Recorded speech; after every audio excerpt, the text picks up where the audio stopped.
He hurried to Svidrigaïlov's. What he had to hope from that man he did not know. But that man had some hidden power over him. Having once recognized this, he could not rest, and now the time had come. On the way, one question particularly worried him: had Svidrigaïlov been to Porfiry's? As far as he could judge, he would swear to it, that he had not. He pondered again and again, went over Porfiry's visit. No, he hadn't been, of course he hadn't. But if he had not been yet, would he go? Meanwhile, for the present he fancied he couldn't. Why? He could not have explained, but if he could, he would not have wasted much thought over it at the moment. It all worried him, and at the same time he could not attend to it. Strange to say, none would have believed it perhaps, but he only felt a faint vague anxiety about his immediate future. Another, much more important anxiety tormented him. It concerned himself, but in a different, more vital way. Moreover, he was conscious of immense moral fatigue, though his mind was working better that morning than it had done of late. And was it worthwhile, after all that had happened, to contend with these new trivial difficulties? Was it worthwhile, for instance, to maneuver that Svidrigaïlov should not go to Porfiry's? Was it worthwhile to investigate, to ascertain the facts, to waste time over anyone like Svidrigaïlov? Oh, how sick he was of it all! And yet he was hastening to Svidrigaïlov. Could he be expecting something new from him, information, or means of escape? Men will catch at straws. Was it destiny or some instinct bringing them together? Perhaps it was only fatigue, despair. Perhaps it was not Svidrigaïlov but some other whom he needed, and Svidrigaïlov had simply presented himself by chance. Sonia? But what should he go to Sonia for now? To beg her tears again? He was afraid of Sonia, too. Sonia stood before him as an irrevocable sentence. He must go his own way or hers. At that moment especially he did not feel equal to seeing her. No, would it not be better to try Svidrigaïlov? And he could not help inwardly owning that he had long felt that he must see him for some reason. But what could they have in common? Their very evil-doing could not be of the same kind. The man, moreover, was very unpleasant, evidently depraved, undoubtedly cunning and deceitful, possibly malignant. Such stories were told about him. It is true he was befriending Katerina Ivanovna's children, but who could tell with what motive and what it meant? The man always had some design, some project. There was another thought which had been continually hovering of late about Raskolnikov's mind, and causing him great uneasiness. It was so painful that he made distinct efforts to get rid of it. He sometimes thought that Svidrigaïlov was dogging his footsteps. Svidrigaïlov had found out his secret and had had designs on Dunya. What if he had them still? Wasn't it practically certain that he had? And what if, having learnt his secret and so having gained power over him, he were to use it as a weapon against Dunya? This idea sometimes even tormented his dreams, but it had never presented itself so vividly to him as on his way to Svidrigaïlov. The very thought moved him to gloomy rage. To begin with, this would transform everything, even his own position. He would have at once to confess his secret to Dunya. Would he have to give himself up perhaps to prevent Dunya from taking some rash step? The letter? This morning Dunya had received a letter. From whom could she get letters in Petersburg? Luzin, perhaps? It's true Razumihin was there to protect her, but Razumihin knew nothing of the position. Perhaps it was his duty to tell Razumihin? He thought of it with repugnance.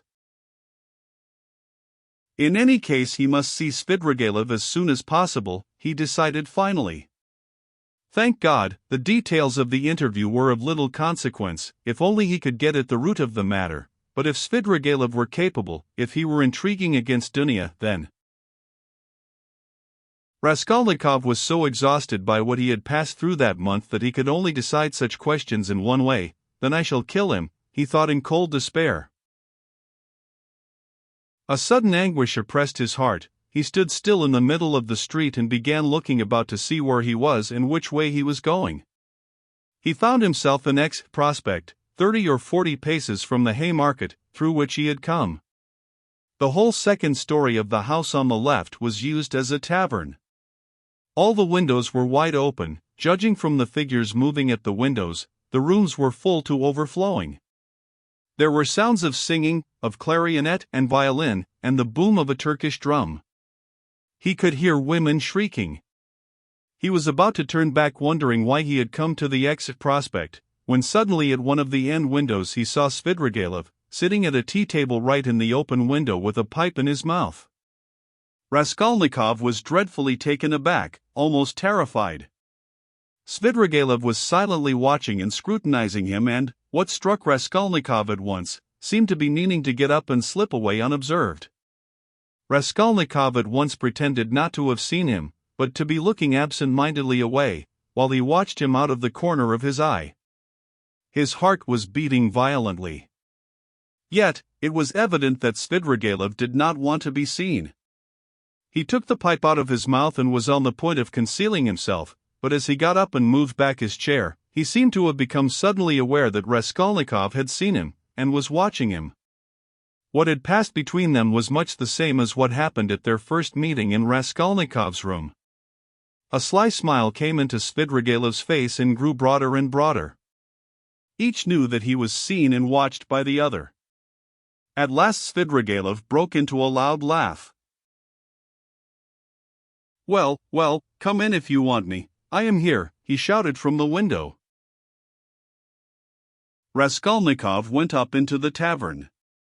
He found Svidrigailov in a tiny back room, adjoining the saloon in which merchants, clerks and numbers of people of all sorts were drinking tea at 20 little tables to the desperate bawling of a chorus of singers.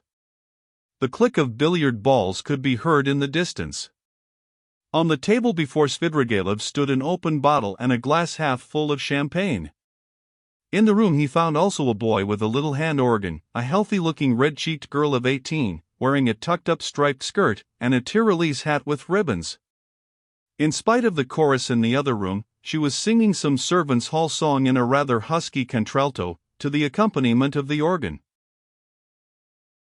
"Come, that's enough," Svidrigailov stopped her at Raskolnikov's entrance. The girl at once broke off and stood waiting respectfully. She had sung her guttural rhymes, too, with a serious and respectful expression in her face. "Hey, Philip, a glass," shouted Svidrigailov. "I won't drink anything," said Raskolnikov. "As you like, I didn't mean it for you. Drink, Katya. I don't want anything more today, you can go." He poured her out a full glass, and laid down a yellow note. Katya drank off her glass of wine, as women do, without putting it down, in 20 gulps, took the note and kissed Svidrigailov's hand, which he allowed quite seriously. She went out of the room and the boy trailed after her with the organ. Both had been brought in from the street. Svidrigailov had not been a week in Petersburg, but everything about him was already, so to speak, on a patriarchal footing. The waiter, Philip, was by now an old friend and very obsequious. The door leading to the saloon had a lock on it. Svidrigailov was at home in this room and perhaps spent whole days in it. The tavern was dirty and wretched, not even second-rate. "I was going to see you and looking for you," Raskolnikov began, "but I don't know what made me turn from the Haymarket into the X Prospect just now. I never take this turning. I turn to the right from the Haymarket. And this isn't the way to you. I simply turned and here you are. It is strange. Why don't you say at once it's a miracle?" "Because it may be only chance." "Oh, that's the way with all you folk," laughed Svidrigailov. "You won't admit it, even if you do inwardly believe it a miracle. Here you say that it may be only chance. And what cowards they all are here, about having an opinion of their own, you can't fancy, Rodion Romanovitch. I don't mean you, you have an opinion of your own and are not afraid to have it. That's how it was you attracted my curiosity. Nothing else? Well, that's enough, you know. Svidrigailov was obviously exhilarated, but only slightly so. He had not had more than half a glass of wine. I fancy you came to see me before you knew that I was capable of having what you call an opinion of my own, observed Raskolnikov. Oh, well, it was a different matter. Everyone has his own plans. And apropos of the miracle, let me tell you that I think you have been asleep for the last 2 or 3 days. I told you of this tavern myself. There is no miracle in your coming straight here. I explained the way myself, told you where it was, and the hours you could find me here. Do you remember? I don't remember, answered Raskolnikov with surprise. I believe you. I told you twice. The address has been stamped mechanically on your memory. You turn this way mechanically and yet precisely according to the direction, though you are not aware of it. When I told you then, I hardly hoped you understood me. You give yourself away too much, Rodion Romanovitch. And another thing, I'm convinced there are lots of people in Petersburg who talk to themselves as they walk. This is a town of crazy people. If only we had scientific men, doctors, lawyers and philosophers might make most valuable investigations in Petersburg, each in his own line. There are few places where there are so many gloomy, strong and queer influences on the soul of man as in Petersburg. The mere influences of climate mean so much. And it's the administrative center of all Russia, and its character must be reflected on the whole country. But that is neither here nor there now. The point is that I have several times watched you. You walk out of your house, holding your head high. 20 paces from home you let it sink, and fold your hands behind your back. You look and evidently see nothing before nor beside you. At last you begin moving your lips and talking to yourself, and sometimes you wave one hand and declaim, and at last stand still in the middle of the road. That's not at all the thing. Someone may be watching you besides me, and it won't do you any good. It's nothing really to do with me and I can't cure you, but, of course, you understand me. Do you know that I am being followed? Asked Raskolnikov, looking inquisitively at him. No, I know nothing about it, said Svidrigailov, seeming surprised. Well, then, let us leave me alone, Raskolnikov muttered, frowning.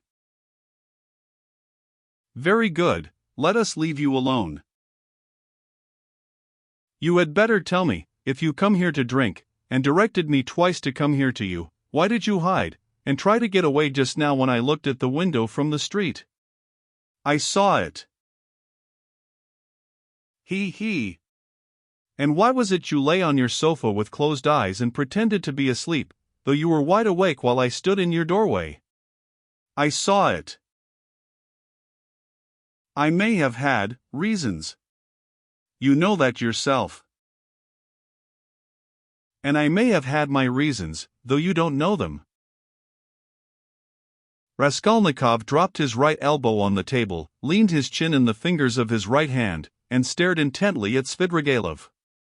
For a full minute he scrutinized his face, which had impressed him before. It was a strange face, like a mask, white and red, with bright red lips, with a flaxen beard, and still thick flaxen hair. His eyes were somehow too blue and their expression somehow too heavy and fixed. There was something awfully unpleasant in that handsome face, which looked so wonderfully young for his age. Svidrigailov was smartly dressed in light summer clothes and was particularly dainty in his linen. He wore a huge ring with a precious stone in it. Have I got to bother myself about you, too, now? Said Raskolnikov suddenly, coming with nervous impatience straight to the point. Even though perhaps you are the most dangerous man if you care to injure me, I don't want to put myself out any more. I will show you at once that I don't prize myself as you probably think I do. I've come to tell you at once that if you keep to your former intentions with regard to my sister, and if you think to derive any benefit in that direction from what has been discovered of late, I will kill you before you get me locked up. You can reckon on my word. You know that I can keep it.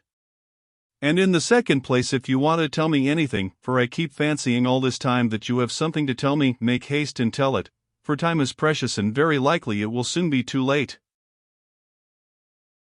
Why in such haste? Asked Svidrigailov, looking at him curiously. Everyone has his plans, Raskolnikov answered gloomily and impatiently. You urged me yourself to frankness just now, and at the first question you refused to answer, Svidrigailov observed with a smile. You keep fancying that I have aims of my own, and so you look at me with suspicion. Of course it's perfectly natural in your position. But though I should like to be friends with you, I shan't trouble myself to convince you of the contrary. The game isn't worth the candle, and I wasn't intending to talk to you about anything special. What did you want me for, then? It was you who came hanging about me. Why, simply as an interesting subject for observation. I liked the fantastic nature of your position, that's what it was. Besides, you are the brother of a person who greatly interested me, and from that person I had in the past heard a very great deal about you, from which I gathered that you had a great influence over her. Isn't that enough? Ha ha ha. Still, I must admit that your question is rather complex, and is difficult for me to answer. Here, you, for instance, have come to me not only for a definite object, but for the sake of hearing something new. Isn't that so? Isn't that so? Persisted Svidrigailov with a sly smile. Well, can't you fancy then that I, too, on my way here in the train was reckoning on you, on your telling me something new, and on my making some profit out of you? You see what rich men we are. What profit could you make? How can I tell you? How do I know? You see in what a tavern I spend all my time, and it's my enjoyment, that's to say it's no great enjoyment, but one must sit somewhere. That poor Katya, now, you saw her? If only I had been a glutton now, a club gourmand, but you see I can eat this. He pointed to a little table in the corner where the remnants of a terrible-looking beefsteak and potatoes lay on a tin dish. Have you dined, by the way? I've had something and want nothing more. I don't drink, for instance, at all. Except for champagne I never touch anything, and not more than a glass of that all the evening, and even that is enough to make my head ache. I ordered it just now to wind myself up, for I am just going off somewhere and you see me in a peculiar state of mind. That was why I hid myself just now like a schoolboy, for I was afraid you would hinder me. But I believe, he pulled out his watch, I can spend an hour with you. It's 4:30 now. If only I'd been something, a landowner, a father, a cavalry officer, a photographer, a journalist. I am nothing, no specialty, and sometimes I am positively bored. I really thought you would tell me something new. But what are you, and why have you come here? What am I? You know, a gentleman. I served for 2 years in the cavalry, then I knocked about here in Petersburg, then I married Marfa Petrovna and lived in the country. There you have my biography. You are a gambler, I believe? No, a poor sort of gambler. A card sharper, not a gambler. You have been a card sharper then? Yes, I've been a card sharper too. Didn't you get thrashed sometimes? It did happen. Why? Why, you might have challenged them. Altogether it must have been lively. I won't contradict you, and besides I am no hand at philosophy. I confess that I hastened here for the sake of the women. As soon as you buried Marfa Petrovna? Quite so, Svidrigailov smiled with engaging candor. What of it? You seem to find something wrong in my speaking like that about women? You ask whether I find anything wrong in vice? Vice. Oh, that's what you are after. But I'll answer you in order. First, about women in general. You know I am fond of talking. Tell me, what should I restrain myself for? Why should I give up women, since I have a passion for them? It's an occupation, anyway. So you hope for nothing here but vice? Oh, very well, for vice then. You insist on its being vice. But anyway, I like a direct question. In this vice at least there is something permanent, founded indeed upon nature and not dependent on fantasy, something present in the blood like an ever-burning ember, forever setting one on fire and, maybe, not to be quickly extinguished, even with years. You'll agree it's an occupation of a sort. That's nothing to rejoice at, it's a disease and a dangerous one. Oh, that's what you think, is it? I agree that it is a disease like everything that exceeds moderation. And, of course, in this one must exceed moderation. But in the first place, everybody does so in one way or another, and in the second place, of course, one ought to be moderate and prudent, however mean it may be, but what am I to do? If I hadn't this, I might have to shoot myself. I am ready to admit that a decent man ought to put up with being bored, but yet. And could you shoot yourself? Oh, come. Svidrigailov parried with disgust. Please don't speak of it, he added hurriedly and with none of the bragging tone he had shown in all the previous conversation. His face quite changed. I admit it's an unpardonable weakness, but I can't help it. I am afraid of death and I dislike its being talked of. Do you know that I am to a certain extent a mystic? Ah, the apparitions of Marfa Petrovna. Do they still go on visiting you? Oh, don't talk of them, there have been no more in Petersburg, confound them, he cried with an air of irritation. Let's rather talk of that, though. I have not much time, and can't stay long with you, it's a pity. I should have found plenty to tell you. What's your engagement, a woman? Yes, a woman, a casual incident. No, that's not what I want to talk of. And the hideousness, the filthiness of all your surroundings, doesn't that affect you? Have you lost the strength to stop yourself? And do you pretend to strength, too? He. You surprised me just now, Rodion Romanovich, though I knew beforehand it would be so. You preached to me about vice and aesthetics. You a Schiller, you an idealist. Of course that's all as it should be and it would be surprising if it were not so, yet it is strange in reality. Ah, what a pity I have no time, for you're a most interesting type. And, by the way, are you fond of Schiller? I am awfully fond of him. But what a braggart you are, Raskolnikov said with some disgust. Upon my word, I am not, answered Svidrigailov laughing. However, I won't dispute it, let me be a braggart, why not brag, if it hurts no one? I spent 7 years in the country with Marfa Petrovna, so now when I come across an intelligent person like you, intelligent and highly interesting, I am simply glad to talk and, besides, I've drunk that half-glass of champagne and it's gone to my head a little. And besides, there's a certain fact that has wound me up tremendously, but about that I will keep quiet. Where are you off to? He asked in alarm. Raskolnikov had begun getting up. He felt oppressed and stifled and, as it were, ill at ease at having come here. He felt convinced that Svidrigailov was the most worthless scoundrel on the face of the earth. AACH. Sit down, stay a little. Svidrigailov begged. Let them bring you some tea, anyway.